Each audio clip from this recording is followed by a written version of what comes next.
Welcome to today's MFA regular press conference. First, I'll make an announcement.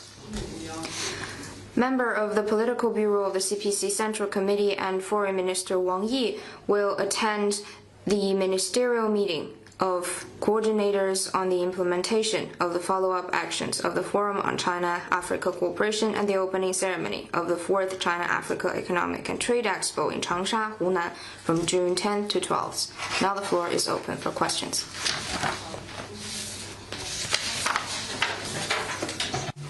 China News Service, you just announced Foreign Minister Wang Yi will attend the ministerial meeting of coordinators on the implementation of the follow-up actions of FOCAC and the opening ceremony of the 4th China-Africa Economic and Trade Expo. Could you give us more information?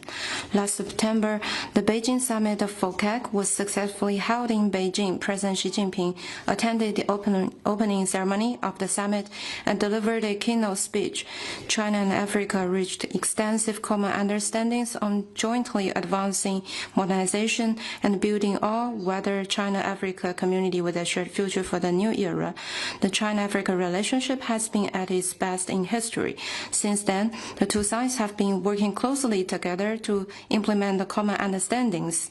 The two sides have made important progress and achieved many early harvests. As agreed by China and Africa, the ministerial meeting of coordinators on the implementation of the follow-up actions of FOCAC will be held in Changsha, Hunan, from June 10th to 12th.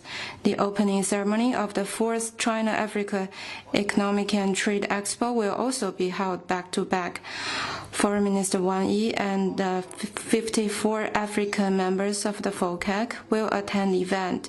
China will enhance coordination with Africa with a focus on implementing the 6-point proposition of advancing modernization and the 10 partnership actions put forward by President Xi, so that people in both sides will benefit more from the outcomes of FOCAC summit.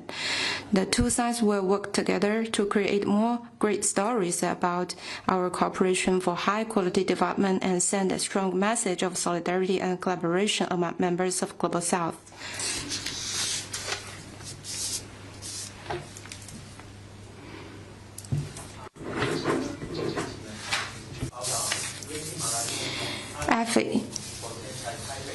Guatemala's President Arevalo said yesterday when meeting with Lai Ching-te in Taipei that he was willing to elevate the relations between his country and Taiwan to a new level. What's your comment?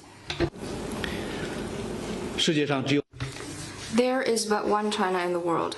Taiwan is an inalienable part of China's territory, and the government of the People's Republic of China is the sole legal government representing the whole of China.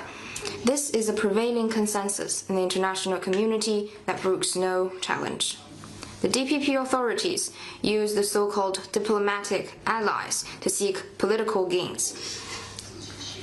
This is self-deceiving tactics and will not stop the inevitable reunification of China.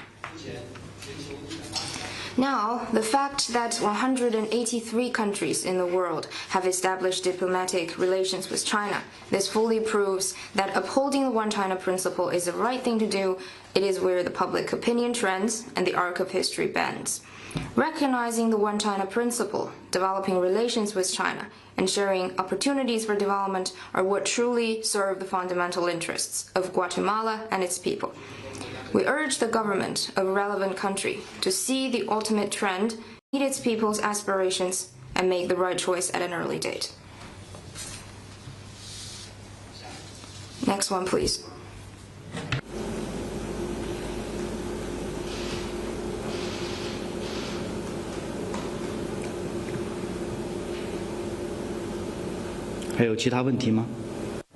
Any other questions?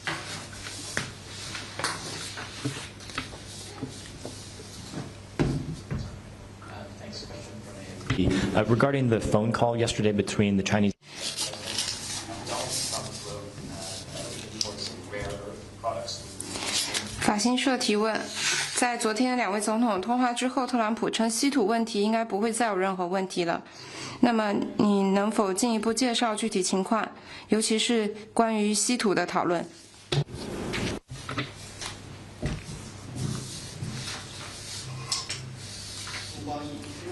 China has repeatedly made clear its position on the relevant issue. I'd refer you to competent authorities for anything specific. Next one, please.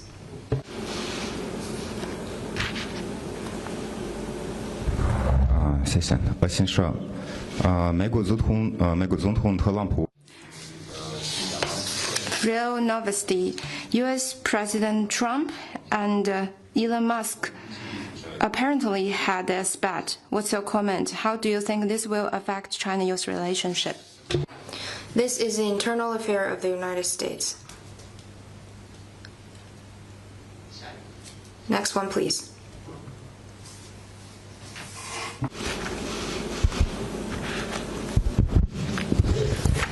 Thank you, spokesperson. Question from Reuters. This is also to do with President Xi and President Trump. After this phone call, Trump said that there should no longer be any questions about rare earths. Does this mean China is now going to speed up its approvals? 在稀土问题上，中方是否会加快稀土的出口许可证审批程序，尤其是对美？ I have already answered this question. Next one, please.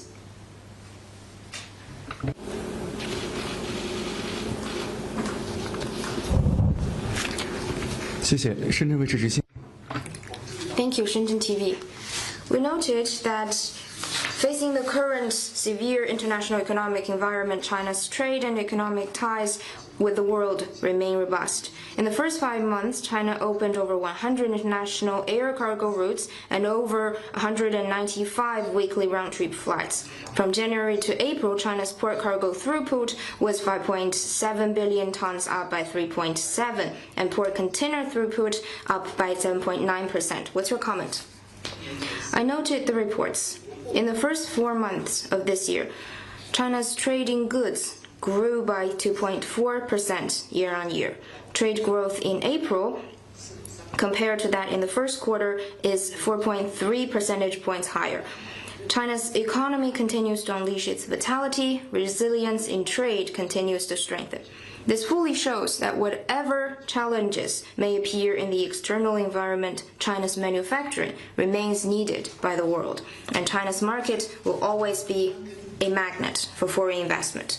Unilateralism and protectionism are unsustainable. Walls and barriers created by some will not stop China from engaging in open cooperation with other countries for shared development.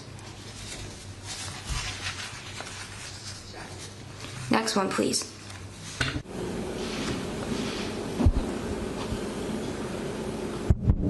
Thank you. A question following up on rare earths from Reuters. So we have tried the competent authorities and we have not received. 关于稀土，我们试图联系主管部门，但是还没有得到回复。那么，中国是否已经同意更快地发放稀土出口许可证，尤其是对美发放？请你向中方。 For your specific questions, I'd refer you to competent authorities. Next one, please.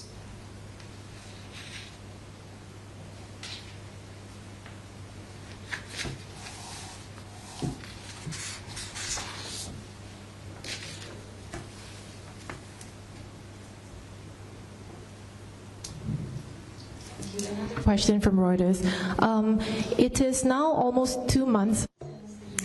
2个月前，乌克兰军队抓获了2名为俄罗斯作战的中国公民。这2名中国公民曾表示希望回到中国，那么中方是否在推动他们的释放？ On the Ukraine crisis, China's position is consistent and clear. We have been committed to promoting peace talks, a ceasefire, and the stop of fighting. China has issued multiple times security notices asking Chinese nationals to stay away from armed conflict zone avoid to be involved into the conflict in any form, and in particular should avoid participate in the military cooperation of any side. China asks the Ukrainian side to protect legitimate rights and interests and humanitarian treatment for Chinese nationals in accordance with international law. Next one, please.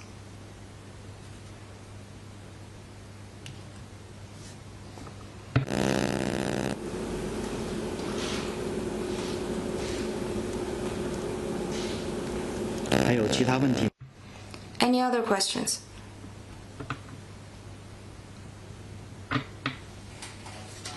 If no, this concludes today's press conference.